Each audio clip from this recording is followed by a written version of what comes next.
2026 வர இருக்கு. தமிழ்நாட்டுக்கான சட்டமன்ற பொதுத் தேர்தல். இது தமிழ்நாட்டின் தலையெழுத்தை நிர்ணயிக்கக்கூடிய தேர்தல். இந்த தேர்தலில் அம்மாவின் தொண்டர்கள் அனைவரும் ஓர் அணியில் ஒன்று திரண்டு ஒரு சரியான முதலமைச்சரை வேட்பாளரை தருவார்கள் என்று நாங்கள் பொறுமையாக காத்திருந்தோம். ஆனால் அவர்கள் துரோகத்தை தூக்கி தலையில் வைத்துக் கொண்டு ஊர் ஊராக தெரிவதை பார்த்தால் இதற்கு வழியே இல்லை. அவர்கள் திருந்துவதற்கு வாய்ப்பே இல்லை. காரணம், நாம் அமைதியாக இருக்க ஏதோ துரோகம் தான் செய்தது சரி என்று நிலைநாட்டுவதைப் போல கூச்சலிடுவதும், செல்கின்ற இடங்களிலெல்லாம் ஆணவம் அகங்காரத்துடன் பேசுவதையும் பார்த்து அம்மா மக்கள் முன்னேற்ற தொண்டர்கள் பொறுத்தது போதும், நீங்கள் முடிவெடுங்கள் என்று என்னை பல மாதங்களாக கேட்டு வருகிறார்கள். நான் பொறுமையாக இருந்தேன். உணர்ச்சி வசப்பட்டெல்லாம் அந்த முடிவு எடுக்கல. நிதானமாக யோசித்து எங்கள் நிர்வாகிகளும் தொண்டர்களுடன் கலந்து ஆலோசித்து நாம் எப்படி துரோகத்தை ஏற்றுக்கொள்ள முடியும். இந்த இயக்கம் தொடங்கப்பட்டதே ஒரு சிலரின் துரோகத்திற்கு எதிராகத்தான் இந்த இயக்கம் உருவாக்கப்பட்டது. ஆனால் அவர்கள் திருந்துவார்கள் அல்லது திருத்துவார்கள் என்று நம்பினோம். ஆனால் எந்த வாய்ப்பும் தெரியவில்லை. அதனால் நாங்கள் எங்கள் வழியில் செல்கிறோம். டெல்லியைச் சேர்ந்தவர்கள் நல்ல ஒரு முடிவெடுப்பார்கள் என்று காத்திருந்தோம். ஆனால் அதற்கு வாய்ப்பு தெரியவில்லை.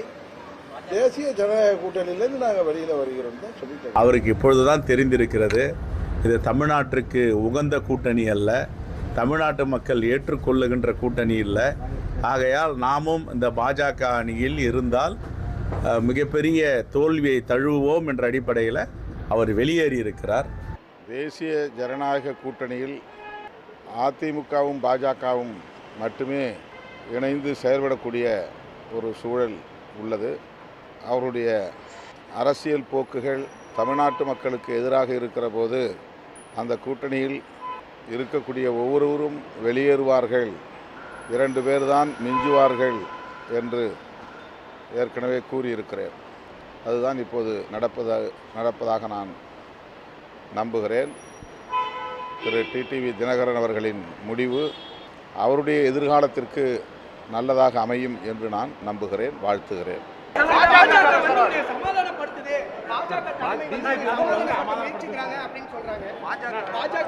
இந்த கருத்துக்கெல்லாம் நாளை பதில் சொல்லுகிறேன்.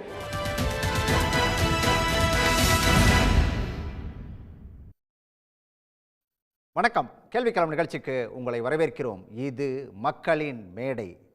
தமிழக அரசியல் வரலாற்றில் தேர்தல் களத்தில் அடுத்து ஒரு முக்கியமான நகர்வு. தேசிய ஜனநாயக கூட்டணியிலிருந்து விலகிறதா அறிவிச்சிருக்குது அமமுக. அந்த கட்சியுடைய பொதுச் செயலாளர் டிடிவி தினகரன் அந்த அறிவிப்பை இன்னைக்கு வெளியிட்டிருக்காரு. சில முக்கியமான குற்றச்சாட்டுகளையும் அவர் முன் வச்சிருக்காரு. அதாவது, எடப்பாடி பழனிசாமி திருந்துவார் அப்படின்னு நாங்கள் நினச்சோம், அவரை திருத்துவாங்க அப்படின்னு நினச்சோம், ஆனால் அது எதுவும் நடக்கிற மாதிரி செய்யலை. இங்கே துரோகம் அப்படிங்கிறது தலைவிரிச்சு ஆடுது, அதனால் இனியும் இந்த கூட்டணியில் தொடர முடியாது அப்படின்னு சொல்லி அவர் குறிப்பிட்டிருக்காரு. அது மட்டும் இல்லை, டெல்லி ஒரு நல்ல முடிவை எடுக்கும் அப்படின்னு சொல்லி நாங்களும் இவ்வளோ நாள் பொறுத்திருந்து பார்த்தோம், எதுவும் எடுக்கிற மாதிரி தெரியல, இதுக்கு மேலேயும் இதில் தொடர்றது நல்லது இல்லை அப்படின்னு சொல்லி அவர் குறிப்பிட்டிருக்காரு. அது மட்டும் இல்லை, சரியான ஒரு முதலமைச்சர் வேட்பாளரை தருவார் அப்படின்னு சொல்லி நம்பி காத்திருந்தோம், அதுக்கு ஏமாற்றம் மட்டுமே மிஞ்சி இருக்கு அப்படின்னு சொல்லியும் டிடிவி தினகரன் குறிப்பிட்டிருக்காரு. அதாவது, ஏற்கனவே ஓபிஎஸ் அந்த கூட்டணியிலிருந்து வெளியேறின நிலையில் இப்போ டிடிவி தினகரனும் வெளியில் வந்திருக்காரு. இப்போது தேசிய ஜனநாயக கூட்டணியில் மிச்சம் இருக்கிறது அப்படின்னு சொல்லி பார்த்தா பாஜகவும் அதிமுகவும் தான். தனித்து விடப்பட்டிருக்காங்களா தேசிய ஜனநாயக கூட்டணி, அதாவது அதிமுக அப்படிங்கிற ஒரு கேள்வி எழுது. இன்னொரு பக்கம், நாளைக்கு காலையில் ஒரு 9:15 மணிக்கு சில முக்கியமான விஷயங்களை நான் பேச போகிறேன் அப்படின்னு சொல்லி அதிமுகவுடைய மூத்த தலைவர் செங்கோட்டையன் அறிவிச்சிருக்காரு. செங்கோட்டையன் என்ன பேச போகிறாரு அப்படிங்கிறதும் இந்த நேரத்தில் மிக முக்கியமாக எதிர்பார்க்கப்படுது.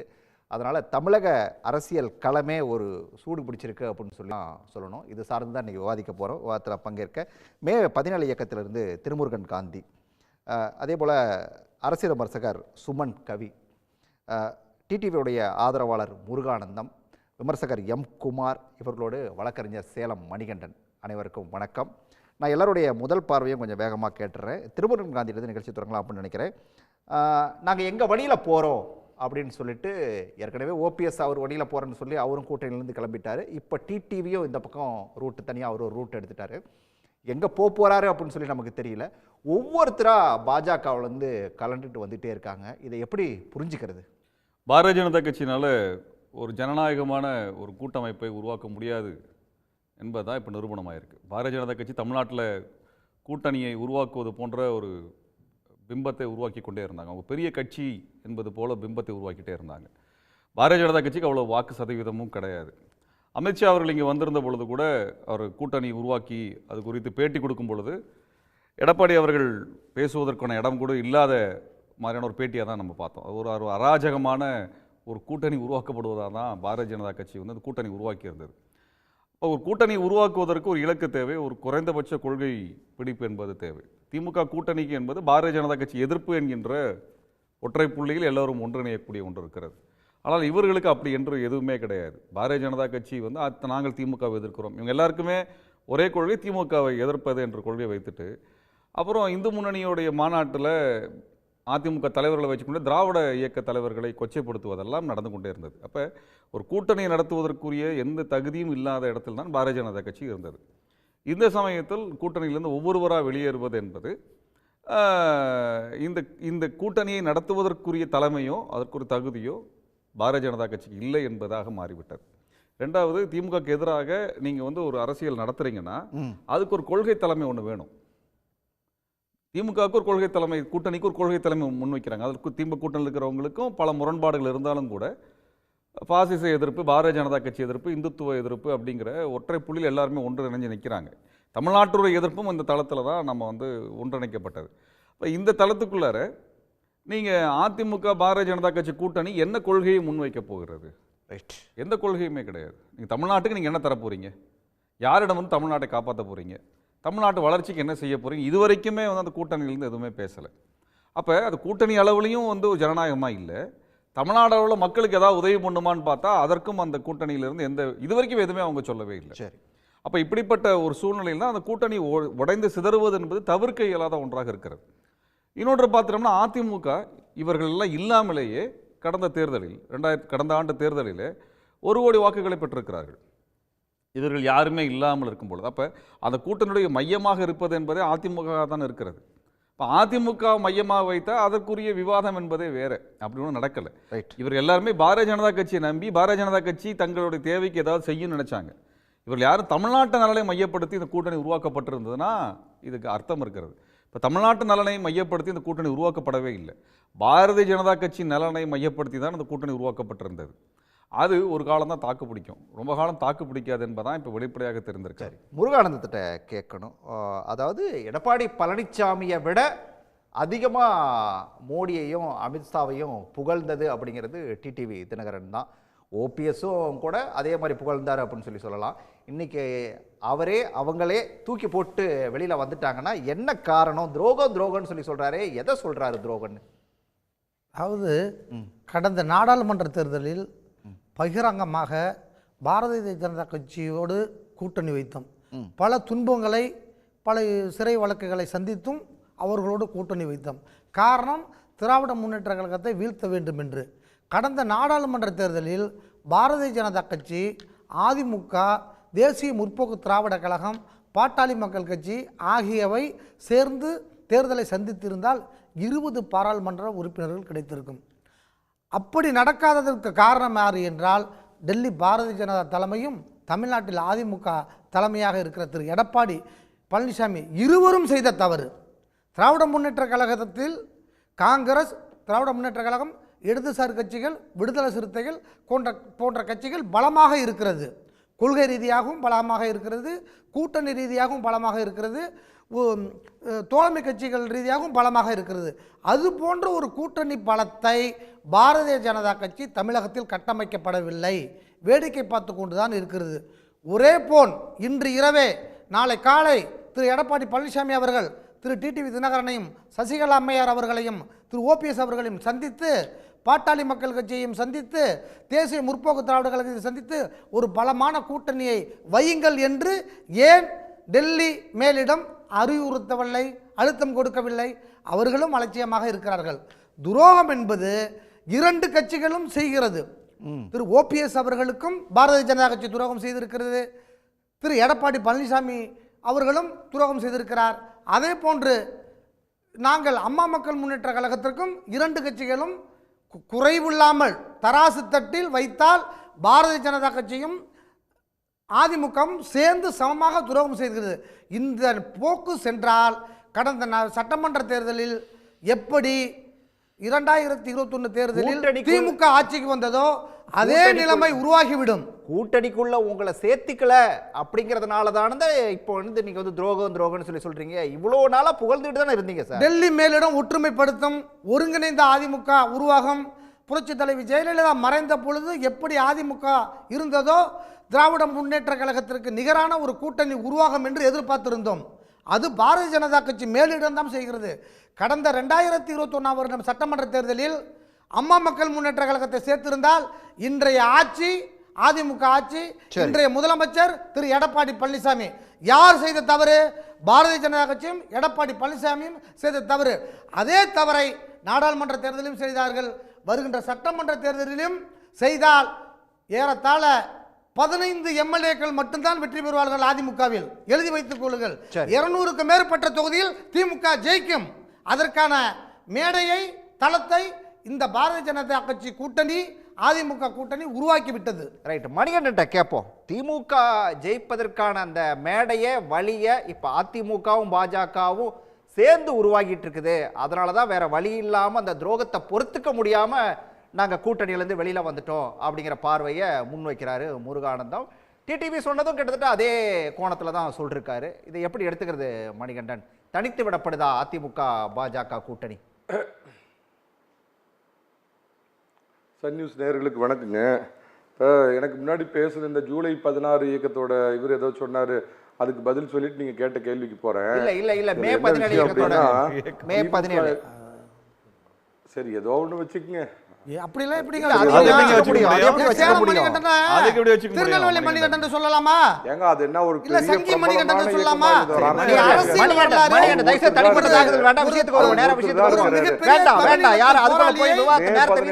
ஒருத்தர் தான் இருக்கிறார். சரி விடுங்க, மே 17 வச்சுக்கங்க.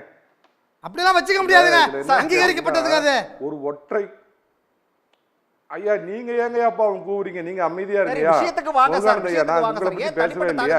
நேரத்தை வீணாக்குறீங்க. விஷயத்துக்கு வரங்க. ஏதோ ஒற்றை கொள்கையில திமுக கூட்டணி எல்லாம் வந்து அப்படி ஒற்றுமையா நிக்குதுங்கிறாரு. சமூக நீதியும் வாரிசு அரசியலும் எப்படிங்க ஒன்னா பயணிக்க முடியும்? வாரிசு அரசியலோட ஒரு படிநிலையா இருக்கிற திமுகவோட இவங்க எல்லாம் சில அரசியல் காரணத்துக்கு, வேற சில காரணத்துக்கும் 10 கோடி 15 எல்லாம் ஒன்னா சேர்த்துக்கிட்டு இருக்காங்க, 10-15 கோடிக்கு. ஆனா ஏதோ ஒரு கொள்கை கூட்டணி, திராவிட மாடல் ஆட்சியை வீழ்த்தணும், இந்த தமிழ்நாட்டுக்கு கேடு தர்ற ஆட்சியை நீக்கணுங்கிற அடிப்படையில தான் அதிமுக இன்னைக்கு பாஜக ஏங்க அவரு ஒண்ணு சொன்னாருன்னா அதுக்கு நான் பதில் சொல்லி தாங்க ஆகணும். சரி சொல்லுங்க. தினகரன் அவர்களுடைய முடிவு, திரு தினகரன் அவர்களுடைய முடிவு உண்மையாலுமே பெரிய ஒரு வருத்தத்தையும் ஆச்சரியத்தையும் தருதுங்க. அதாவது என்னைக்கு வந்து பார்த்தீங்கன்னா ஏப்ரல் 11ஆம் தேதி மீண்டும் தேசிய ஜனநாயக கூட்டணியில் அதிமுக இணைந்ததோ அன்னையிலிருந்து திரு தினகரனை வந்து விமர்சிப்பதையோ இல்லை தினகரனை கடுமையாக விமர்சிப்பதையோ திரு எடப்பாடி பழனிசாமி முற்றிலுமாக தவிர்த்தார். இது நம்பர் 1. நம்பர் 2 பார்த்தீங்கன்னா இந்த கூட்டணி ஏற்பட்ட உடனே 2 நாளில் அவர் தினகரன் மேலே அதிமுக கொடியை பயன்படுத்தக்கூடாதுன்னு போட்டிருந்த வழக்கு அதிமுக வாபஸ் வாங்குச்சு. நம்பர் 3, ஒரு பிரபல தொலைக்காட்சியில் பேட்டி கொடுக்குறப்ப திரு எடப்பாடி பழனிசாமி திரு பன்னீர்செல்வத்தை பற்றி குறிப்பிட்றப்ப அது காலம் கடந்து விட்டது அப்படின்னு சொன்னார். ஆனால் திரு டிடிவி தினகரனை பற்றி சொல்கிறப்ப பார்த்தீங்கன்னா காலம் கணிந்து வரும் அப்படிங்கிற மாதிரி சொன்னார். எல்லாத்துக்கும் மேலே பார்த்தீங்கன்னா திரு அமித்ஷாவும் எடப்பாடி பழனிசாமி இந்த கூட்டணி ஏற்படுறப்பயே தினகரன் தேசிய ஜனநாயக கூட்டணியில் தொடர்வதற்கு எனக்கு ஆட்சேபனை இல்லை, ஆனால் பன்னீர்செல்வத்தை நாங்கள் சேர்த்திக்க மாட்டோம், நாங்கள் இருக்கிற தேசிய ஜனநாயக கூட்டணியில் சேர்த்திக்க மாட்டோம் மிக தெளிவாக சொன்னதுக்கு அப்புறம் என்ன இப்போ திரு தினகரனுக்கு ஒரு அவமானம் ஏற்பட்டது, அவருக்கு என்ன அவச்சொல் ஏற்பட்டது, எதனால் இந்த முடிவு எடுத்தார் அப்படின்னு உள்ளபடியே எனக்கு ஒரு பெரிய அதிர்ச்சியா இருக்கு. நேத்துல இருந்து அது விடை தெரியல. இன்னைக்கு தினகரன் அந்த பிரஸ் மீட்ல ஒரு விஷயத்தை குறிப்பிட்டாரு, கவனிச்சிங்களா? திருத்துவார்கள் அப்படின்னு சொல்லி எதிர்பார்த்தோ அது நடக்கலை அப்படின்றாரு. யாரு திருந்த வேண்டியவங்க, யாரு திருத்த வேண்டியவங்க, எது நடக்கலை? அப்படியே இன்னொன்று கேட்குறேங்க. திமுக இந்த மே 17 இயக்கத்துக்காரர் ஒன்று சொன்னார்ல, அவருக்கு சேர்த்து இந்த கேள்வி வைக்கிறேன். அம்மாவையும் அண்ணாவையும் விமர்சனம் பண்ண உடனே அந்த கூட்டணியவே தூக்கி எறிஞ்சிட்டு ஜெயிக்கலாம் அப்படின்னு வாய்ப்பு இருந்த அந்த பிஜேபி கூட்டணியிலேருந்து வெளியே வந்த ஒருத்தர் எடப்பாடி பழனிசாமி, அண்ணா ஒரு பூர்ச்சுவா, அண்ணா காலம் தொட்டே திமுக சாதி படிமானத்தை தூக்கி பிடிக்கின்ற கட்சி, அண்ணா சாதி படிமானத்தை தூக்கி பிடித்த ஒரு தலைவர்னு கம்யூனிஸ்ட் கட்சியுடைய சண்முகம் விமர்சனம் பண்றாரு. அதை கேட்டு வாய் புத்திக்கிட்டு திமுக தலைவர்கள்லாம் அமைதியா இருந்த மாதிரி எடப்பாடி பழனிசாமி அவர்கள் இல்ல. நான் டிடிவி தினகரனை பத்தி பேசுறா, நீங்க அண்ணாவுக்கு போறீங்க, நீங்க அதுக்கு ஏன் பதிலுக்கே வரமாட்டேங்கிறீங்க?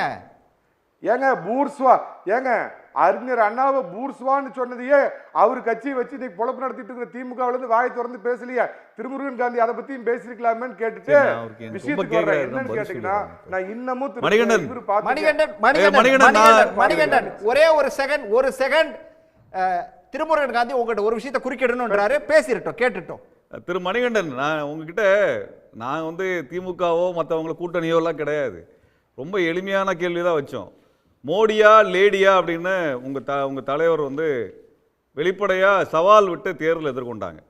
ஒரு குஜராத் முதலமைச்சரா அல்லது தமிழ்நாட்டு முதலமைச்சரா என்று வெளிப்படையாக துணிச்சலாக கேட்டு நின்னாங்க. அப்படிப்பட்ட இருந்த அதிமுக இன்னைக்கு அமித்ஷா திமுகவாக மாறி இருக்கிறது. அதிமுக என்றால் அமித்ஷா திமுக அல்லது அதிமுகவோட அர்த்தமே அமித்ஷா திமுகவாக நீ கையை கட்டி பக்கத்தில் நின்றுருக்கிறீங்க. அமித்ஷாவை பார்த்து பயந்து தமிழ்நாட்டினுடைய முதலமைச்சராக இருந்த எடப்பாடி அவர்கள் பிரஸ் மீட்ல பேசவே இல்லை. ஏன் பேசல? பாரதிய ஜனதா கட்சி இங்க தனியாக ஒரு கவுன்சிலர் சீட்டு கூட வாங்கல. அந்த கட்சியை நீங்க கூட்டணி தலைமையா அறிவிச்சுட்டு நீங்க எங்களையெல்லாம் கேட்குறீங்க. ஜெயலலிதா அம்மையார் சிறையில இருந்து வெளியில ஒரு வருடம் கூட உயிரோடு இருக்க முடியல. அவங்க சிறையில் என்ன நடந்தது அப்படின்னு விசாரணை தேவைன்னு கேட்ட ஒரே இயக்கம் மே 17 இயக்கம் தான். அந்த துணிச்சல் அதிமுக ஒருத்தருக்கு கிடையாது. நாங்க இன்னைக்கு சொல்றோம், ஜெயலலிதா அம்மையாருக்கு சிறையில் என்ன நடந்ததுன்னு நாங்க வெளிப்படையா கேட்கிறோம். அதுக்கு பதில் சொல்லணும், அதுக்கு விசாரணை தேவை. அந்த அம்மா வெளியே ஒரு வருடம் கூட உயிரோடு இல்லை. அப்ப சிறையில் என்ன நடந்தது? ஒரு முதலமைச்சரா இருந்தவங்களை கொண்டு போய் நேர சிறையில அடைச்ச மோடி அரசாங்கத்தோட கூட்டணி வைக்கிறீங்க, பாரதிய ஜனதா கட்சியோட கூட்டணி வைக்கிறீங்க. இதுல யார் சுயமரியாதை பத்தி பேசுறது, யாரு அண்ணாவை பத்தி பேசுறது, யாரு நீங்க மத்த அமைப்புகளை மேல இந்த கிண்டல் பண்றதெல்லாம் அப்படி இருக்கணும். மோடியா லேடியா என்று சொன்ன பாரதிய ஜனதா கட்சியோட நீங்க எதுக்கு கூட்டணி வச்சீங்க? சம்பந்தம் இருக்கா? இல்ல நான் இந்த தலைப்புக்கு இவர் பேசுறதுக்கு சம்பந்தம் இருக்கா? நீங்க முதல்ல தலைப்புக்கு சம்பந்தத்தோட பேசுங்க சார், அப்புறம் நாங்க பேசுறோம். அமைதியா இருக்காரு, அவர் கேட்டுட்டே இருக்காரு. தலைப்புக்கு சம்பந்தமே இல்லாம எதையா பேசிட்டு இருக்கீங்க. சாவலம் மரணத்துல மர்மம் இருக்குதா? நீங்க இப்ப மறைமுகமா திமுக ஜாலரா அடிக்கிறீங்கல்ல. அந்த நாங்க திமுக எதிராக போராட்டம் நடத்தி 7-8 வழக்கு வாங்கி இருக்கோம். அதிமுக திமுக எதிராக நடத்தின ஒரு போராட்டத்தை சொல்லுங்க சார். நீங்க திமுக எதிராக நடத்தின ஒரு போராட்டத்தை சொல்லுங்க சார். நாங்க 7-8 போராட்டம் நடத்தி கைதாகி வழக்கு வாங்கி இருக்கோம். ஒரே ஒரு போராட்டம் திமுகவை கேள்வி கேட்டு அதிமுக நடத்தின ஒரு போராட்டத்தை சொல்லுங்க. நீங்க எந்த போராட்டத்துல இருந்திருக்கீங்க அதை சொல்லுங்க. அடிவரடி திமுக தவறுகளை சுட்டிக்காட்டி நாங்க வழக்கு வாங்கி இருக்கிறோம், போராட்டம் நடத்தி இருக்கோம். அதிமுக ஏதாவது பண்ணிருக்கீங்க? இல்ல இல்ல என்ன பண்ணிருக்க சொல்லுங்க. 4 வருஷத்துல அதிமுக எதிர்க்கட்சின்னு சொல்றீங்கல்ல, அதிமுக எதிர்க்கட்சின்னு சொல்றீங்கல்ல, நீங்க ஏதாவது பண்ணிருக்கீங்களா? ஒரே ஒரு கேள்வி சார். போன வருஷம் எடப்பாடியார் சொல்றாரு, சட்டசபையில மாஞ்சோலைக்கு நாங்க தீர்மானம் கொண்டு வருவோம் சொன்னாரு உங்க கட்சி தலைவர், எதிர்க்கட்சி தலைவர். ஆனா இதுவரைக்கும் மாஞ்சோலை பற்றி இதுவரைக்கும் ஒரு வார்த்தை உங்க தலைவர் பேசல, சட்டசபையில தீர்மானம் கொண்டு வரல. இதே தூய்மை பணியாளர் போராட்டம் போன வாரம் நடந்தது, அதுல மே 17 நின்னுச்சு. அதுல நீங்க நிக்கல, அதுக்கு நீங்க நிக்கல. ஆணவ படுகொலை சம்பந்தமா மே 17 களத்துல நின்று கேள்வி எழுப்புச்சு. அதிமுக எட்டி கூட பார்க்கல. தூத்துக்குடியில பேசிய எடப்பாடியார் அங்க இருந்து 20 கிலோமீட்டர்ல இருக்கக்கூடிய அந்த கவின் வீட்டுக்கு வரல. அவ இதெல்லாம் நாங்க திமுக எதிர்த்து கேள்வி கேட்டு நாங்க போராட்டம் நடத்தும் பொழுதெல்லாம் கைகட்டி வாய்ப்பொத்தி வேடிக்கை பார்த்த அதிமுக எங்களை பார்த்து கேட்கலாமா?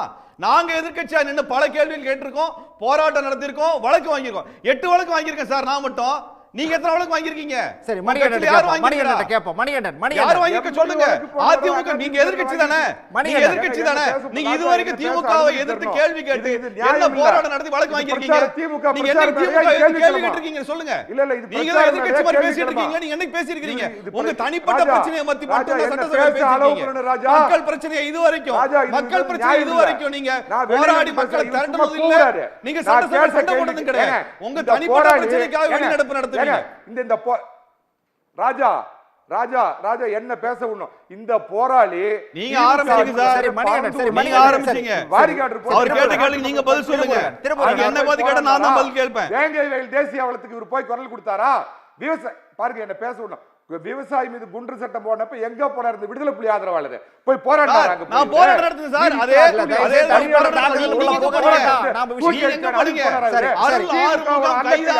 நீங்க எங்க போனீங்க? திமுக அவர் யாருன்னு கூட உங்களுக்கு தெரியாது. சரி, மணிகண்டன் பேரே தெரியாது. நீங்க நம்ம டிடிவிக்குள்ள வருவோம்.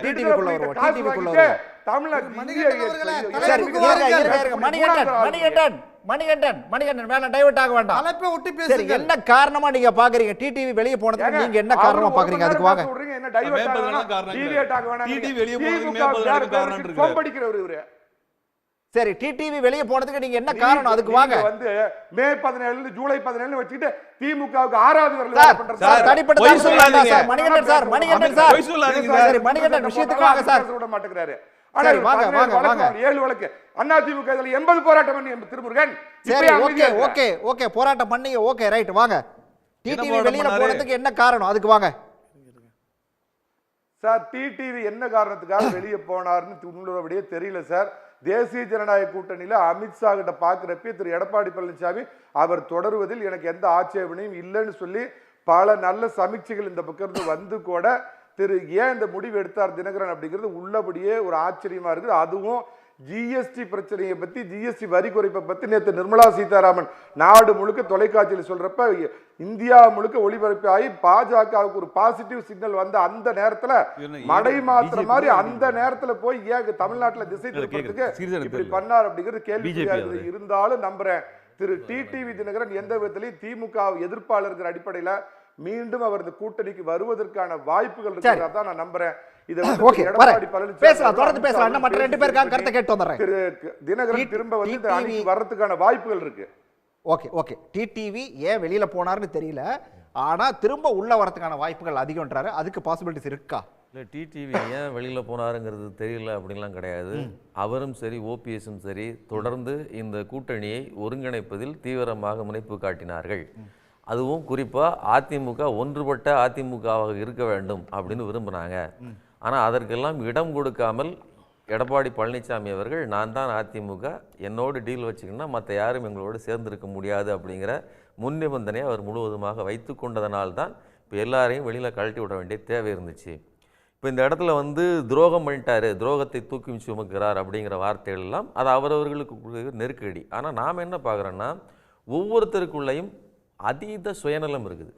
யார் சர்வைவல், இங்கே வந்து நான் பிழைத்து வாழ வேண்டும், இதற்கு நாங்கள் ஜெயிக்கிறதுங்கிறது ரெண்டாவது. நீங்கள் இப்போ என்ன நினைக்கிறீங்க? சார் கூட சொன்னாங்க அவங்களுக்கு ஒரு அல்டிமேட் கோல் இருக்கணும், ஏம் இருக்கணும், அவங்களுக்கு ஒரு கொள்கை. அப்படிலாம் கிடையாது. அவங்களுக்கு என்ன கொள்கை? தன்னுடைய சர்வைவலை, பிழைப்பை அடிப்படையாக வைத்துத்தான் இவர்கள் ஒவ்வொருவரும் இயங்குறாங்க. ஒன்றுபட்ட அதிமுக ஒன்னாகணும்னு சொல்லுகிற டிடிவியாக இருந்தாலும் சரி, அல்லது ஓபிஎஸ்ஸாக இருந்தாலும் சரி, யாருடைய லாபத்துக்கு? அவருடைய லாபம் அதில் இருக்குது. அதே மாதிரி ஒன்றுபடுவது எனக்கு லாபம் இல்லைன்னு இபிஎஸ் நினைக்கிறாரு. ஒன்றுபட்டாச்சுன்னு வச்சுக்கோங்களேன், இப்படி வச்சுக்கோங்க, ஒருவேளை ஒன்று இணைச்சாச்சு, காலம் கடந்து விட்டதுன்னு சொன்னார். இல்லை, மணிகண்டன் அதில் சொன்ன ஒரு விஷயத்தையும் கவனிக்கணும். அதாவது என்னைக்கு இந்த கூட்டணி அப்படிங்கிற ஒரு விஷயத்தை வந்துச்சோ அன்னையிலிருந்து எடப்பாடி வந்து டிடிவியை பற்றி எந்த விமர்சனத்தையும் முன்வைக்கல, டிடிவி எடப்பாடியை பற்றி விமர்சனத்தை பெருசாக முன்வைக்காம தான் இருந்தாங்க.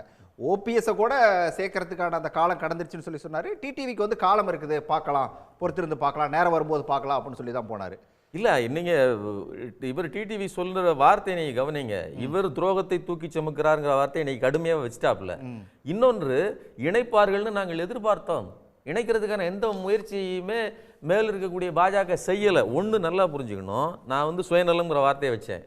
நீங்கள் பாஜக தன்னுடைய சுயநலத்தை இங்கு எதற்காக இவர்கள் பிரிக்கப்பட்டார்கள்? இப்போ எடப்பாடி அவர்கள் துரோகத்தின் அடையாளம், துரோகின்னு இவர் குற்றம் சாட்டுவதாக இருந்தால் அந்த துரோகத்துக்கு காரணமாக இருந்த மூல காரணம் யார்? நான் என்ன கேட்கிறேன், எடப்பாடின்னு ஒரு அரசியல் ஆளுமை உருவாக வேண்டிய காரணமே யாரால் உருவானது? அப்ப அந்த கட்சியை உருக்குலைத்து தனித்தனியாக பிரித்தது பாஜகவின் நலனுக்காக இல்ல. சுமன் கவி எனக்கு இதுல எனக்கு இருக்கக்கூடிய சந்தேகம்னா, இவங்க வந்து ஆரம்பத்துல இருந்தே நாங்க ஒரு மெகா கூட்டணியை கட்டமைக்க போறோம் அப்படின்னு சொல்லிட்டு இருக்காங்க. எடப்பாடியும் சரி, தேசிய ஜனநாயக கூட்டணி சொல்லக்கூடியது தமிழ்நாட்டில் ஒரு மெகா கூட்டணியை கட்டமைக்க போறோம் அப்படின்னு சொல்றாங்க. இப்போ அந்த கூட்டணியில இருந்து ஒருத்தர் வெளியில போறதுக்கான ஒரு முடிவை எடுக்கிறாரு அப்படின்னு சொன்னா இவங்க துரத்திடுவா பார்ப்பாங்க. இருக்கட்டும் வாங்கன்னு சொல்லி சேர்த்துக்க தானே செய்வாங்க. இல்ல, அது கரெக்ட். நான் என்ன கேட்கிறேன்னா, எடப்பாடியை திருப்திப்படுத்தி அவரை என்னன்னா, இப்போ பாஜகவை பொறுத்தவரையிலும் தனக்கு முழுவதும் அடங்கி இருக்கிற, தனக்கு கீழ்ப்படிந்து போகிற, தனக்கு நெருக்கமானவர்களைத்தான் அது முதலில் பலி கொடுக்கும். நீங்க நம்பகமானவர்களைத்தான் அவர்கள் காவு கொடுப்பார்கள். நம்ப முடியாதவர்களை ஏன்னா லாபம் இருக்கு. நீங்க எடப்பாடி கையில் இன்னைக்கு கட்சி இருக்குது. எடப்பாடிங்கிற தனிப்பட்ட எடப்பாடி பழனிசாமிங்கிறவர் தனிப்பட்டவனுடைய ஆளுமைக்காக பலத்துக்காக இல்லை, அந்த கட்சி அவரிடம் இருக்கிறது. அதனால அவரை தன் பக்கம் வைத்துக் கொள்ள வேண்டிய தேவை பாஜக இருக்கு. அப்படிங்கும் போது இவர்கள் கையில இவங்க வந்து தயாரா இருக்காங்க. தென் மாவட்டங்கள் ஒரு பிளஸ் தானே, தென் மாவட்டங்கள்ல டிடிவி கூட இருந்தா ஒரு பிளஸ் தானே, எல்லாருமே பிளஸ் தான். ஆனால் இப்போ நீங்க இவர்களெல்லாம் சேர்த்துக் கொள்வது எனக்கு பிரச்சனைன்னு எடப்பாடி அவர்கள் நினைப்பதால் வலுப்போட முடியல. நான் என்ன சொல்றேன், பாஜகவால் ஒன்றிணைக்க முடியவில்லைங்கிறது ஒண்ணு, ஒன்றிணைத்தால் பிரச்சனையாகுங்கிறது அவர்களுக்கு ஒரு நெருக்கடி. நீங்க இந்த கட்டமைப்பை உடைத்தால் மட்டும்தான் ஒன்றிணைய கூடாது அப்படின்னு பாஜக நினைக்கிறாங்க. ஆமா, அப்படி நீங்க இன்னொன்னு கவனிச்சுக்கங்க, நீங்க சி ஓட்டர் சர்வே இருக்கு இல்லையா, அதுல கூட என்ன சொல்றாங்க அப்படின்னா, அதிமுகவின் வாக்குகளை தான் வந்து விஜய் பிரிக்கிறார். அப்படிங்கிற பட்சத்தில் இவர்கள் ஒன்றிணைவது என்பது லாபகரமாக தங்களுக்கு இருக்காது அப்படி என்று பாஜக நினைக்கிறது. இந்த மெக்கானிசத்தை உடைத்து வைப்பதுதான். எப்படி அவர்கள் ஆரம்பத்தில் இந்த கட்சி உடைக்குங்கிறது ஒரு திட்டத்தோடு செய்தார்களோ, அதே மாதிரி இன்னைக்கும் உடைந்திருப்பது தான் தனக்கு லாபம்னு அவங்க நினைக்கிறாங்க. இல்லாத பட்சத்தில் ஒரு ஃபோன் கால் போதும் இவர்களை எல்லாம். நீங்க ஒட்டுமொத்த இந்தியாவை மாற்றிக்கூடிய அமித்ஷாவால் இந்த இவர்களுடைய கட்சியை கட்டமைக்க முடியாதுன்னா ஒன்றும் கிடையாது. அதற்கான வலு இல்லைன்னா கிடையாது, அதற்கான தேவை இல்லை. நமக்கு இபிஎஸ் மட்டும் இருந்தால் போதும்னு நினைக்கிறாங்க. ஒன்று, 2029 தேர்தலில் இப்போ ரெண்டு பேரும் சம வலுவில் இருக்கும்போது நாளைக்கு பேரத்தை அதிகப்படுத்திக் கொள்ளலாம்ங்கிற ஒரு வாய்ப்பு அதில் இருக்கலாம்னு நினைக்கிறாங்க. சரி, குமார்கிட்ட கேட்டுருவோம் என்ன காரணம்னு சொல்லி. டிடிவி தினகரன் சுற்றி வளைச்சி கடைசியாக கையை நீட்டி காட்டுறது பாஜகவை நோக்கி தான். திருந்துவார்னு எதிர்பார்த்தோம், திருத்துவாங்கன்னு எதிர்பார்த்தோம், அது நடக்கலை அப்படின்னு சொல்றது பாஜகவை தான் சொல்றாரு. டெல்லியிலேருந்து ஏதாவது நல்ல தகவல் வரும்னு பார்த்தோம், எதுவும் வரல அப்படின்னு சொல்றது எல்லாமே பாஜகவை நோக்கி தான். ஏன் கலட்டி விட பார்த்துச்சு அமமுகவை பாஜக? நம்மளுடைய சுமன் கவி கிட்டத்தட்ட 80% அவர் சொன்னதுல எனக்கு உடன்பாடு உண்டு. அந்த உடன்பாடு இல்லாத 20% கௌரவத்தை இல்ல ரைட்.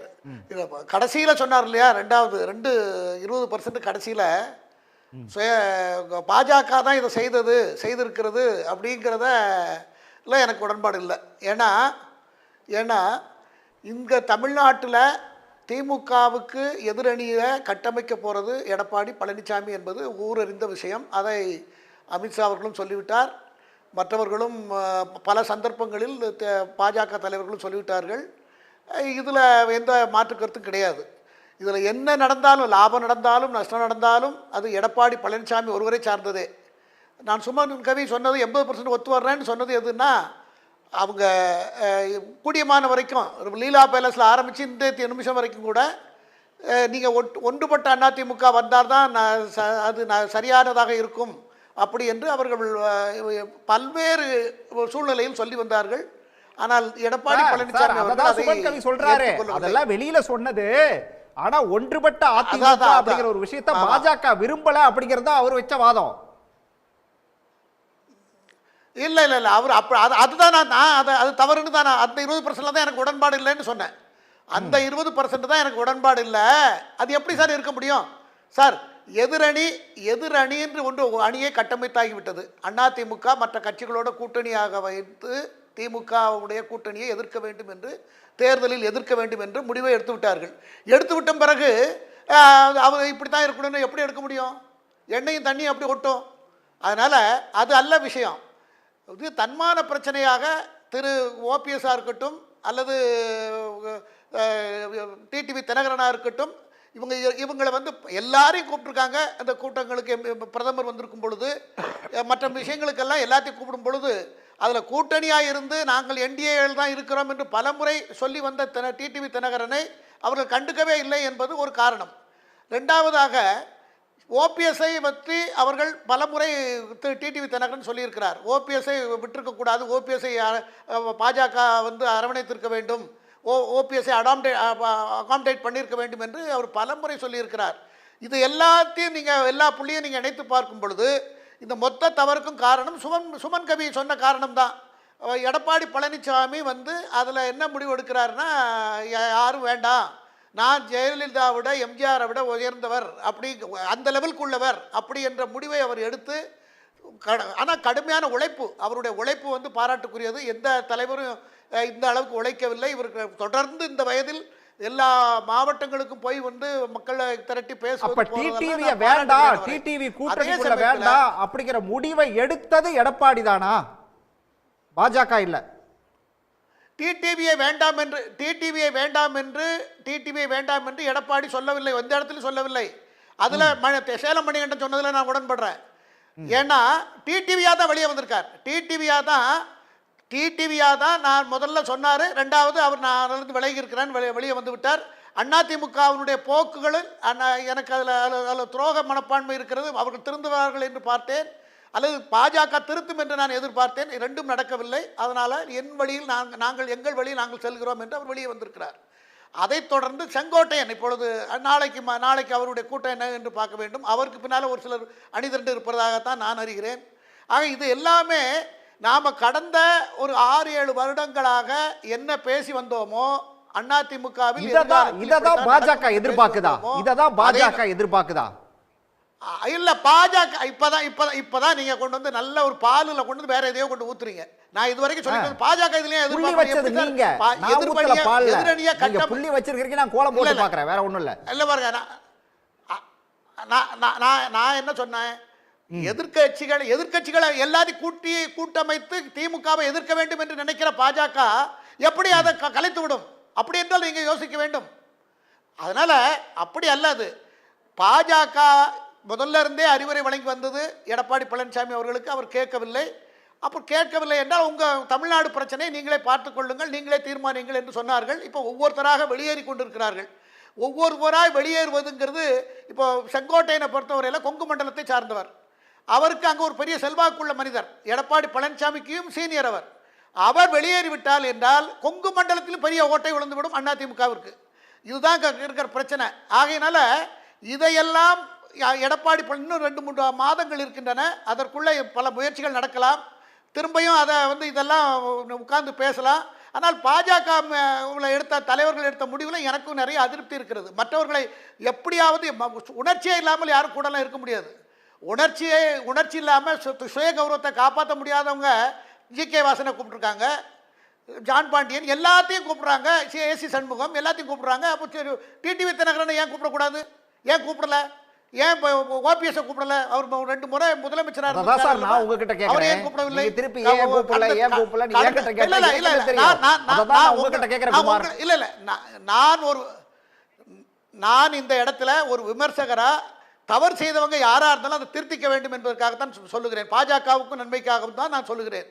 அவர்கள் ஏன் அவரை ஓபிஎஸ்ஐ ஃபுல்லாக இக்னோர் பண்ணாங்க, ஏன் டிடிவியை இக்னோர் பண்ணாங்க? அப்புறம் எடப்பாடி பழனிசாமி தான் அங்க கீ. எடப்பாடி பழனிசாமி என்ன சொல்றாரோ அதை கேட்கணுங்கிற முடிவு வந்ததே தவறுங்கிறது. இபிஎஸ் தான் கீன்றீங்க. திருமுருகன் காந்தி கீ வந்து எடப்பாடி கையில தான் இருக்கா? அதாவது குமார் சொல்றத பார்த்தா அப்படிதான் இல்ல தோணுது. இப்போ நாம கொஞ்சம் வேற விஷயம் பேச வேண்டியிருக்கு. அவர் வந்து பிஜேபிக்காரராகவே மணிவண்ணன் பேசிட்டு இருக்கிறார். நான் கடந்த இதில் கருத்து சொல்கிறப்போ சொன்னேன், பிஜேபி இல்லாமல் அமமுகலாம் இல்லாமல் ஓபிஎஸ்லாம் இல்லாமலே 1 கோடி வாக்குகளை அதிமுக கடந்த ஆண்டில் வாங்க முடிஞ்சது. அதிமுக தான் வலுவான கட்சி, அதுதான் மையமாக இருக்கும். பாரதிய ஜனதா கட்சின்னு ஒன்று இந்த கூட்டணியிலே இல்லை, தமிழ்நாட்டிலே ஒருவேளை இல்லை அப்படின்னா இது 3 உடஞ்சிருக்காது. இப்போ நீங்கள் பார்த்தீங்கன்னா எல்லா தலைவருமே அதிமுகலேருந்து போனவங்க தான். நயினா நாகேந்திரன்லேருந்து எல்லாமே அதிமுக. அவங்களுக்குள்ள ஒரு இணைப்பை கொண்டு வரது ஒரு பெரிய விஷயமே கிடையாது. ஆனால் இவங்க சேரக்கூடாது என்பதில் உறுதியாக நிற்கிறது வந்து பாரதிய ஜனதா கட்சி. அதுதான் அந்த இந்த இந்த அதிமுக என்பது வலுவடைந்து விடக்கூடாது என்பதில் ரொம்ப தெளிவாக இருக்கிறாங்க. ஏன்னா இவ்வளோ மூணா கட்சியை உடைச்சதுக்கு பின்னாடியும் கூட இந்த 2 தேர்தலில் தொடர்ச்சியாக தோல்வி 3 தேர்தலில் தோல்வி தழுவினாங்க. 2019, 21, 24 தழுவினா கூட ஒரு கனிமான வாக்குகளை வைத்திருக்கக்கூடிய கட்சியாக அதான் நிற்குது. அப்போ நாளைக்கு பாரதிய ஜனதா கட்சி என்றைக்குமே தான் வளர்ச்சியை பற்றி தான் யோசிக்கும். அடுத்த தேர்தலில் பாரதிய ஜனதா கட்சி ஒரு எதிர்கட்சியாவது வரணும்னா இங்கே அதிமுக இருக்கக்கூடாது. அதை தான் அது விரும்புது. அப்ப அதிமுகவின் இடத்தை முற்றிலுமாக 2026 பாஜகவுக்கு இங்க அது தேவையில்லை. அவங்களுக்கு தேவையில்லை. அவங்களுக்கு ஏற்கனவே 4 எம்எல்ஏ சீட்டு கிடைச்சதே அதிமுக போட்டதுனால தான் கிடைச்சதே ஒழிய பாரதிய ஜனதா கட்சி டெபாசிட் வாங்கியிருக்க தனியாக நின்று இருந்தா. அதிமுகவின் தயவுனால தான் அவங்க பாரதிய ஜனதா கட்சி ஒரு கட்சியாகவே 4 எம்எல்ஏ சீட்டை வாங்கியிருக்கிறாங்க. அப்போ இந்த 4 சீட்டை தனியாவது வாங்கணும் அப்படிங்கிற நிலைமை இருக்கனால அதிமுக முழுமையாக பலவீனப்படுத்தப்பட வேண்டும். அப்படி நடத்தினாதான் பாரதிய ஜனதா கட்சி வளர முடியும். இன்னைக்கு வந்து பாரதிய ஜனதா கட்சி மகாராஷ்டிராவில் என்ன பண்ணியிருக்கு, பீகாரில் என்ன பண்ணியிருக்குங்கிறத நம்ம பார்த்துட்டு தான் இருக்கிறோம்.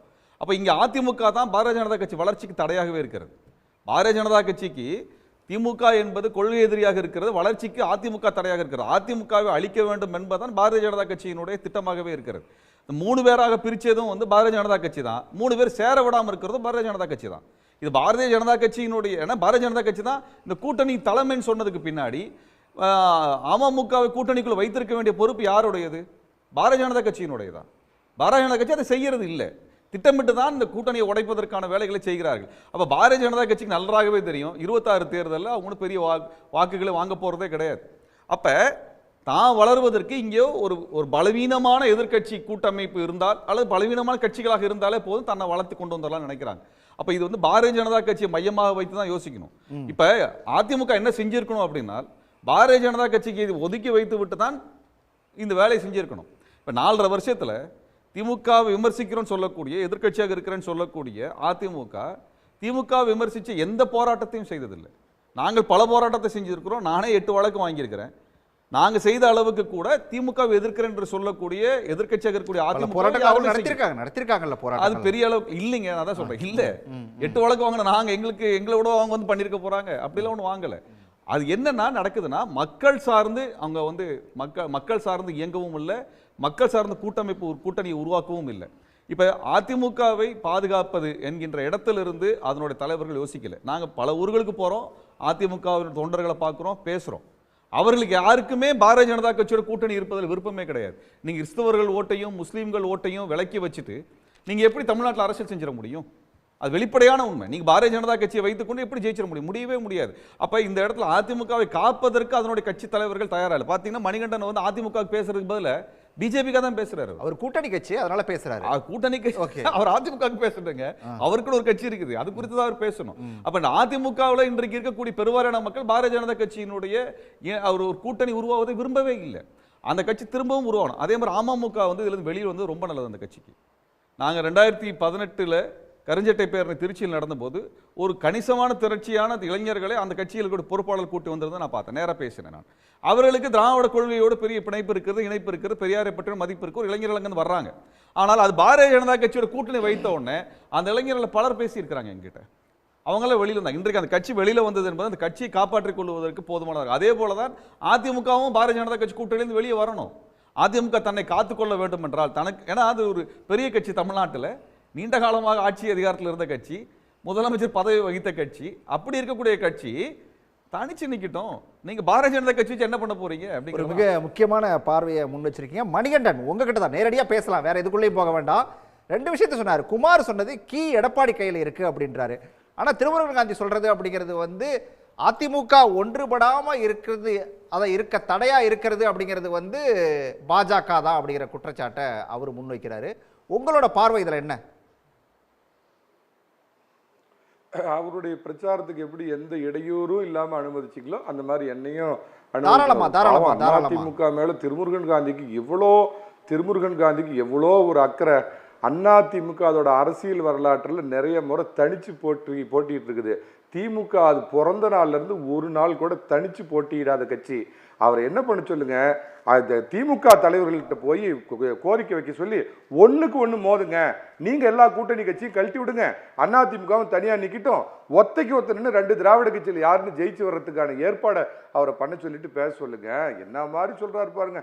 பாஜகவை கழட்டி விடணுமா, அங்க 10 கோடி 15 கோடி கொடுத்து எதுக்கு அங்க 2 பேர்த்த வச்சிருக்காங்க, 4% 3% வச்சிருக்கிறவங்கள ஒரு பெர்செப்ஷனல் வார், கூட 2 கூட்டணி கட்சி வேணுங்கிற பெர்செப்ஷனல் வாருக்கு வச்சிருக்கிறாங்க. இது ஒண்ணுங்க. ரெண்டாவது, இது பிஜேபி உடைச்சது போற போக்கலுங்க எல்லாம் கிளப்பி விட்டு போறது. ஒன்னா இருந்த பாமகவை பனையூர் பாமக, தைலாபுரம் பாமகன்னு உடைச்சது திமுகன்னு அன்புமணி ராமதாஸ் குற்றம் சாட்டி இருக்கிறார். நம்பர் 1. அந்த கட்சியில் ஏற்பட்ட பிரச்சனைக்கு காரணம் திமுக. அதே மாதிரி தேமுதிகவை அவங்க ஆண்டாள் கல்லூரி காரணமா வச்சு ஐஜாக் பண்ணிட்டு போய் இன்னைக்கு அரசியல் பண்ணிட்டு இருக்கிறது திமுக. பன்னீர்செல்வம் திடீர்னு புதர்ல மறைஞ்சிருந்து ஓடி போய் 3 தடவை பார்த்தார. அந்த அரசியல் பண்ணது திமுக. நாளைக்கு ஒருத்தர் ஒரு பல்லு போனவர் அரசியலில் ரிட்டையர்ட் ஆகிற கேஸ் அதிமுகவால் வாழ்வும் வளமும் பெற்று அதிமுகவை அழிக்க புறப்பட்ட ராஜா. ஒரு முக்கியமான விஷயத்தை உங்க சன் டிவி நான் வைக்கிறேன். நாளைக்கு ஒருத்தர் 9 மணிக்கு நான் ஏதோ மங்கி பாத் என் மனம் திறந்து சொல்ல போகிறேன் அப்படின்னு ரிட்டையர்ட் ஆகிற கேஸ் ஒன்று சொல்லுது இல்ல, அவர்கிட்ட கேளுங்க. 2 நாளைக்கு முன்னாடி ஜெர்மன்ல இருந்து திமுக தலைவர் மரியாதைக்குரிய முதலமைச்சர் ஸ்டாலின் அவர்கிட்ட தொலைபேசியில பேசினாரா இல்லையா? ஒரே ஒரு கேள்விதான் எனக்கு. செங்கோட்டையன் நாளைக்கு என்ன பேச அவர் வந்து மனம் திறந்து பேச போறாருன்னு சொல்லிருக்காரு தவிர என்ன பேச போறாருன்னே சொல்லல. அதுக்குள்ள ஏன் செங்கோட்டையன் மேல இவ்வளோ வன்மம், இவ்வளோ விமர்சனம்? சொல்லட்டுமா? என்ன பேச போறாருன்னு சொல்லட்டுமா? 3 தடவை திடீர்னு ஒரே நாள்ல 3 தடவை முக ஸ்டாலின் சார், நான் அதான் சார் புதர்ல மறைஞ்சிருந்து ஒரே நாள்ல 3 தடவை திடீர்னு போய் முக ஸ்டாலினை பார்த்த பன்னீர்செல்வத்தை கொண்டு வரணும், உள்ள சேர்த்தணும் பாரு. அம்மா ஜெயிலுக்கு போறதுக்கு காரணமா இருந்த சசிகலாவை கட்சியில கொண்டாந்து சேரும் பாரு. முக ஸ்டாலின் முதலமைச்சர் அவர்கள்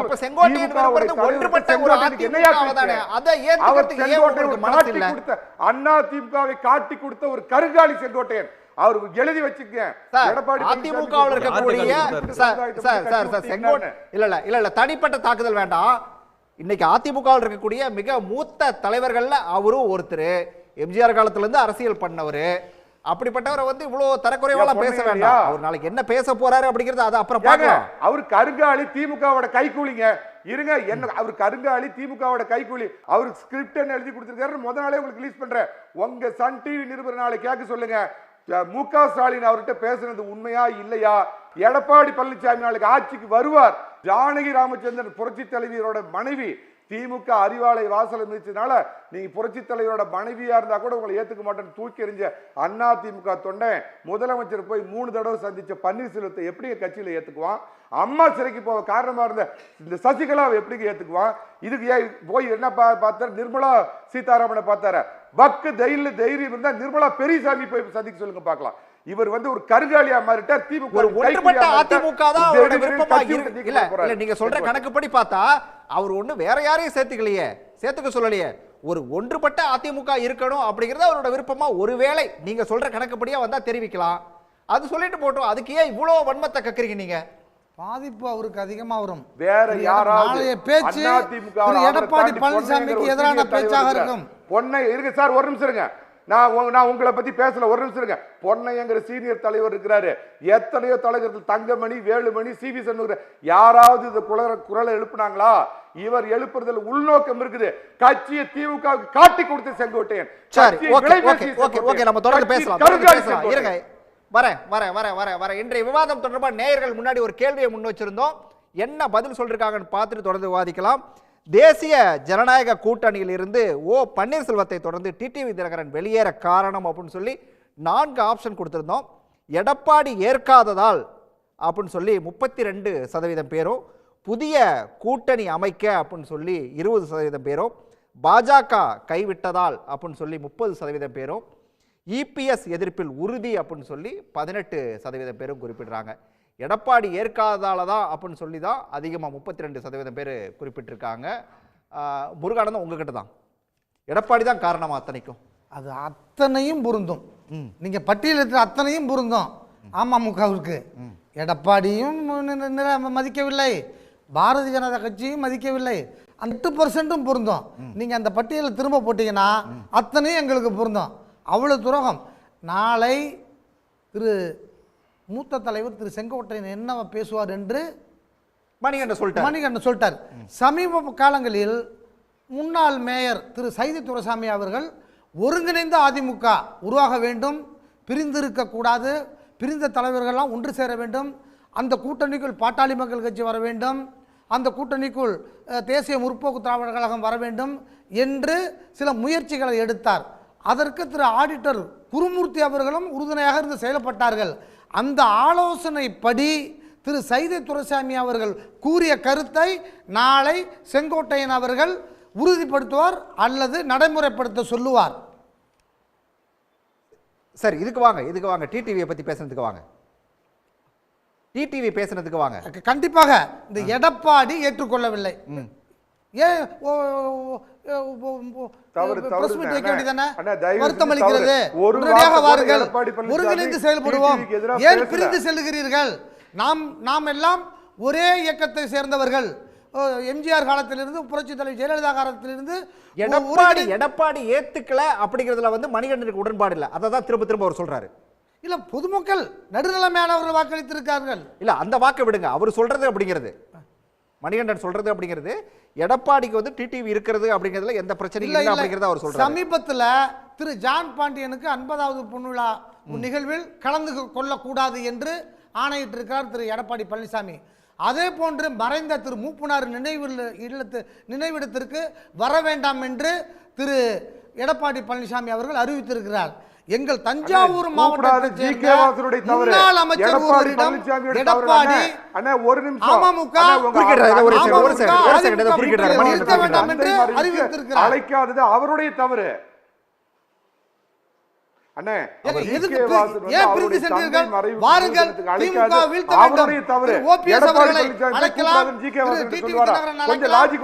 சசிகலா அம்மையாரால் அழைக்கலாம். அதிமுகவோட பிஜேபியோட பிரதான நோக்கம் என்ன? ஆட்சிக்கு வர வேண்டும், திமுக வீழ்த்த வேண்டும். அதற்கான சட்ட நடவடிக்கைகளை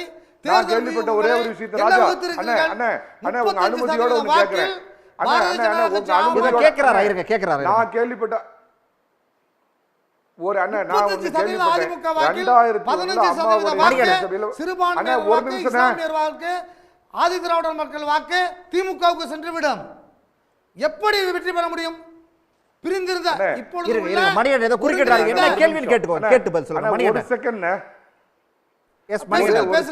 நான் கேள்விப்பட்ட ஒரு செய்தியை சொல்றேன், முருகானந்தன் அதை உறுதிப்படுத்துங்க. 2001 அம்மாவுடைய மந்திரி சபையில முதலா அமைச்சரான இன்னைக்கு இருக்கிற நயினார் நாகேந்திரன், திரு டிடிவி தினகரன், சசிகலா, அன்னைக்கு முதலமைச்சராக வாய்ப்பு பெற்ற பன்னீர்செல்வம் 3 பேரும் சேர்ந்து அவரை சைட் லைன் பண்ணீங்க.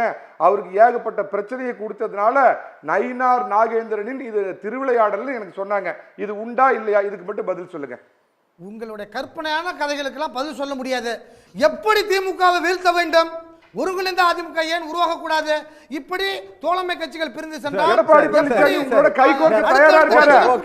எடப்பாடி பழனிசாமி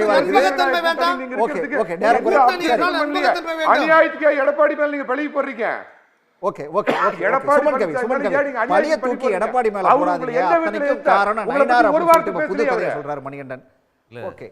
நீங்க செங்கோட்டையன் அவர்களை தனியா கூப்பிட்டு பேச்சுவார்த்தை நடத்தி எடப்பாடிக்கு அதை ஒரு நெருக்கடியாக மாற்றி ஒரு லாபி பண்ணது யாரு? இப்போ வரலும் கூட்டணியின் தலைவர் எடப்பாடி தான் பேரை சொல்லாமல் அதை அண்ணாமலை மூலமாக பேரை சொல்ல வச்சு அதை ஒரு, அதாவது வசிஷ்டர் வாயால் பிரம்மரிசிங்கிற மாதிரி உங்கள் வாயால் சொல்ல வேண்டியதானேங்க, நீங்கள் சொல்கிறது இல்லை. இன்றைக்கி திரிசங்கு சொர்க்கம் மாதிரி ஒரு திரிசங்கு இல்லை, 4 பேரையும் அந்தரத்தில் தொங்க விட்டுருக்கிறது யார்? உங்களை நம்பிய ஒரே காரணத்துக்காக இன்னைக்கு வரையிலும் இப்போ கூப்பிட்டா கூட நான் வந்துடுவேங்கிற மாதிரியான நிலைமையில் இருக்கிற அன்கண்டிஷனலாக நிபந்தனையற்று உங்களோடு சேர்ந்திருக்கக்கூடிய செங்கோட்டையனும் சரி, அல்லது டிடிவி தினகரனும் சரி, அல்லது ஓபிஎஸும் சரி, ஒன்றும் வேண்டாங்க. மோடி வந்தார், சந்திப்பதற்கு தங்கமணி வேலுமணி படைபரிவாரங்களோடு இவருக்கு முதல் மரியாதை. இவர் ஒரு நம்பகத்தகுந்த ஒரு தலைவரே கிடையாது. எந்த நிமிஷமும் காலை வாரி விட்டுட்டு போகலாங்கிறக்கூடிய எடப்பாடிக்கு முதல் மரியாதை கொடுத்து மோடி பார்க்குறாரு. ஆனால் ஓபிஎஸை பார்க்கல, டிடிவி தினகரனை பார்க்கல. இதில் எவ்வளோ பெரிய அவமரியாதை. நான் என்ன சொல்கிறேன், நம்புகிறவர்களை கழுத்தறுப்பது, நம்பாதவர்களை தன்னோடு சேர்த்து வைத்து கொண்டிருப்பது, தனக்கு தேவை என்றால் வித்யாசாகர் ராவை வைத்து ரெண்டு பேரையும் கூட்டணி சேர வச்சு கையை இணைத்து விட்டு ஒருவரை அனுப்பிவிட்டு அக்ரஹார சிலைக்கு அனுப்பிவிட்டு எல்லாவற்றையும் நடத்துவது. இவர் சொல்றாரு இல்லையா, குமார் சார் சொன்னாங்க இல்லையா, சுமன் சொல்வதற்கு என்ன, எனக்கு நான் 20% எனக்கு நம்பிக்கை இல்லைன்னு. என்ன நம்பிக்கை இல்லை? எல்லா நாடகத்தையும் தான் தமிழ்நாடு கண் முன்னால் பார்த்துக்கிட்டு இருக்குதே. அப்போ அதே அந்த நாடகத்தின் முழு தொடர்ச்சி தான் 7-8 வருடங்களாக தொடர்ந்து நடந்துகிட்டு இருக்கு.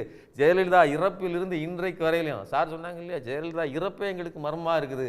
சிறைக்கு போயிட்டு வந்து ரிட்டர்ன் வந்த உடனே இறந்து போகிறாங்கன்னா அதுக்கு பின்னாடி என்ன இருக்குங்கிற கேள்விலாம் இருக்கு இல்லையா. இது எல்லாவற்றையும் அப்படியே ஸ்க்ரீனில் ஓட்டி பார்த்தீங்கன்னா ஒரு திரைப்படம் மாதிரி பாஜக துரோகம் இருக்குது. கிளைமாக்ஸுக்கு வந்துருச்சா? ஆமாம், நான் என்ன சொல்கிறேன், எடப்பாடி பாஜக செய்த துரோகத்தின் ஒரு சிறு அடையாளம் தான் நான் சொல்கிறேன்.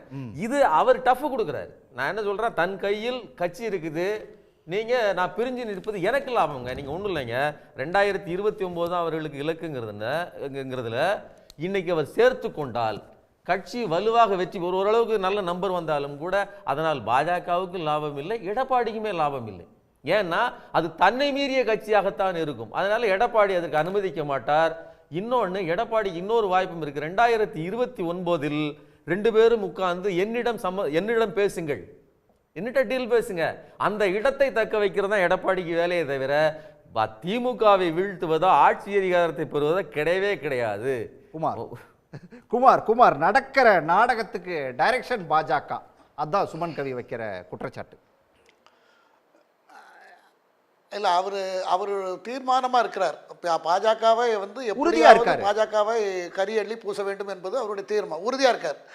நான் என்ன சொல்லுகிறேன் என்றால், பாஜகவுக்கு அப்படி ஒரு எண்ணம் இருக்குமானால், பாஜகவுக்கு தமிழ்நாட்டில் உள்ள மாநில கட்சியான பல ஆண்டுகள் ஆட்சி செய்த ஒரு கட்சியை உருக்குலையாமல் ஆக்கியிருக்க வேண்டும் என்றால் 2017 ஜெயலலிதா இறந்த சமயத்திலே அது ரொம்ப ஈஸியாக பண்ணியிருக்க முடியும்.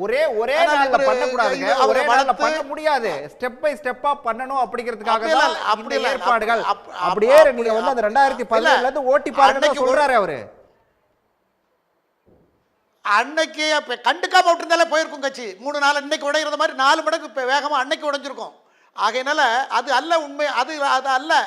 எப்படியாவது இந்த இடத்துல இந்த தன்னால் நடக்கக்கூடிய இந்த சிக்கல்ல பாஜக தான் இதெல்லாம் பண்ணுதுன்னு சொல்லி அதுக்கு ஒரு கெட்ட வாங்கி கொடுக்க வேண்டும் என்பது நம்ம கவியோட நண்பர் நோக்கம். சரி, நல்ல பேர் வாங்கிக்கலாம். அடுத்த ஓபிஎஸ் அவர்களையும் அவர் முடிச்சிட்டோம். ஏன் சமாதானப்படுத்த பாரதிய ஜனதா கட்சி மேலிடம் அதே முயற்சி செய்யவில்லை? ஏன் பாரதிய ஜனதா கட்சி வருத்தம் தெரிவிக்கவில்லை? முயற்சி தானங்க செய்ய முடியும். முயற்சி ஒரு நிமிஷம் சார், ஒரு நிமிஷம் இருக்கு சார், ஒரு நிமிஷம் இருங்க.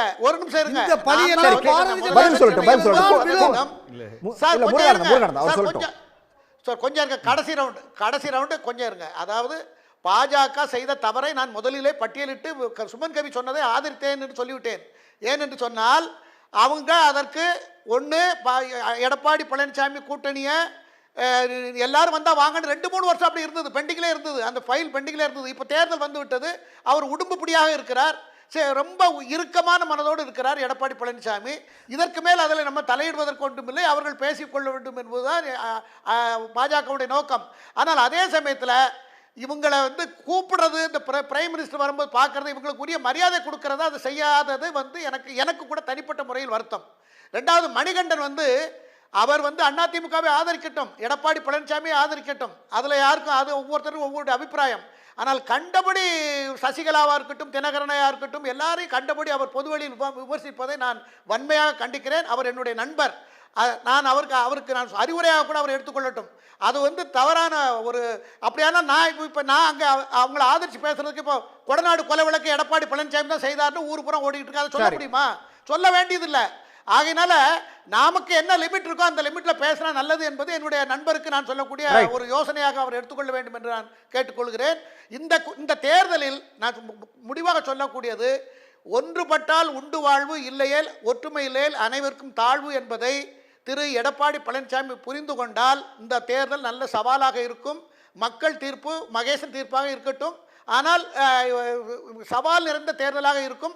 அதை உடைத்துவிட்டு நாம் யாரும் தேவையில்லை, நமக்கு நிறைய செல்வாக்கு இருக்கிறது, நாம் எம்ஜிஆரை விட ஜெயலலிதாவுக்கு இணையான தலைவராகிவிட்டோம், ஆகவே நாமளே எல்லாம் பார்த்துக்கொள்ளலாம், பாஜக கூட இருந்தால் பரவாயில்லை என்று சொன்னால், ஒன்னால் நான் கெட்டேன், என்னால் நீ கெட்டாய், நம் இருவரால் இந்த தேசம் கட்டுது என்பதுதான் பொருளாகிவிடும் என்பதை நான் வலுவாக பதிவு செய்ய கடமைப்பட்டிருக்கின்றேன்.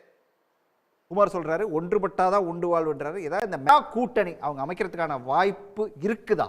அதாவது பாரதிய ஜனதா கட்சி இல்லைன்னா அவங்க வந்து பெரிய கூட்டணி உருவாக்கலாம். தேமுதிக உள்ள இருக்கும், பாமக உள்ள. பாமக பிரியறதுல திமுகன்னு சொன்னார்.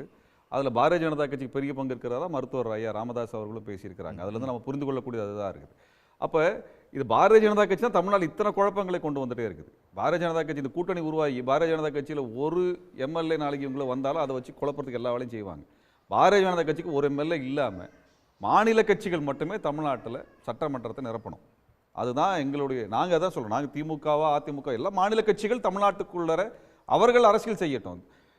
பாரதிய ஜனதா கட்சிக்கு தமிழ்நாட்டில் எந்த இடமும் இல்லை, தேவையும் இல்லை என்றதான் பேச. அப்போ பாரதிய ஜனதா கட்சியை கழட்டி விட்டுட்டு அமமுக அப்படி ஒரு முடிவை எடப்பாடி எடுப்பாரா? எடுத்தா அந்த கட்சிக்கு நல்லது, எடுத்தா அந்த கட்சிக்கு நல்லது. எடுக்கலைன்னால் அது அவருக்கு நல்லது, அவ்வளவுதான். பாரதிய ஜனதா கட்சியோடு இருப்பது என்பது அவருக்கு நல்லதாகத்தான் இருக்கிறது, கட்சிக்கு நல்லதாக இல்லை. கட்சியை காப்பாற்ற வேண்டும் என்று முடிவு எடுத்துட்டோம்னா அவர் பாரதிய ஜனதா கட்சி கழட்டி விட்டு தான். பாரதிய ஜனதா கட்சி பெரிய ஃபோர்ஸே கிடையாது. அதுக்கு 1% ஓட்டை தாண்டி வேற ஓட்டு விஷயங்கள் அது கிடையவே கிடையாது. அவங்க பாட்டாளி மக்கள் கட்சி, தேமுதிக போன்ற கட்சிகள் எல்லாம் அமமுக கட்சி போன்ற கட்சிகளை வைத்துக் கொண்டுதான் வாக்குறுதியை காமிச்சாங்க. அப்ப அதிமுக என்பது பெரிய கட்சியாக இருந்தது, பெரிய கட்சியாக இருக்கிறது.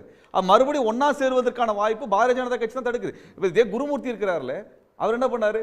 தர்ம யுத்தத்தை யார் ஆரம்பிச்சு விட்டாரு? ஓபிஎஸ் முதல்ல பிரிப்பதற்கான வேலை செய்தவர் இதே குருமூர்த்தி தான். இதே குருமூர்த்தி அவர்கள் வந்து இந்த அதிமுக அமைச்சர்களை பத்தி என்ன சொன்னார்? ஆண்மையற்றவர்கள்னு பேசினாரு. இவரெல்லாம் இன்னைக்கு நான் என்ன கேட்கிறேன்னா, குருமூர்த்திக்கு என்ன பின்னணி இருக்குது? பெரிய மக்கள் திரள் இருக்குதா? எம்எல்ஏக்கள் இருக்காங்களா? கட்சி இருக்கா? ஒண்ணுமே கிடையாது. அவர் வந்து இவங்களுக்குள்ள சேர்க்கிறதும் பிரிக்கிறதும் அவர் செய்யறாரு அப்படிங்கிற அவலம் இருக்கு இல்லைங்களா? இதை முதல்ல தூக்கி வெளியே போட்டுட்டு இவர்கள் உட்காந்து பேசி முடிவு எடுக்கட்டும். எல்லாருமே ஒரே கட்சிக்குள்ள இருந்தவங்க தானே, இவங்க பேசி முடிவு எடுக்க, தமிழ்நாட்டு நலன் கட்சி நலன் சேர்ந்து முடிவு எடுக்கட்டும். எடப்பாடி கையில தான் இருக்குது. அவர் வந்து ஒரு ஒரு நல்ல தமிழ்நாட்டு மாநில கட்சியை காப்பாற்றணும்னு நினைச்சாருனால், அதிமுக காப்பாற்றணும்னு நினைச்சாருன்னா பாரதிய ஜனதா கட்சி வெளியேற்றினாதான் ஒரே வழி. அதிமுக காப்பாற்றுவதற்கு ஒரே வழி பாரதிய ஜனதா கட்சி வெளியேற்றுவதுதான். பார்க்கலாம் சார். நன்றி. விவாதத்தில் பங்கேற்ற அனைவருக்கும் நன்றி. மீண்டும் ஒரு நிகழ்ச்சியில் சந்திக்கலாம் நேயர்களே. நன்றி, வணக்கம்.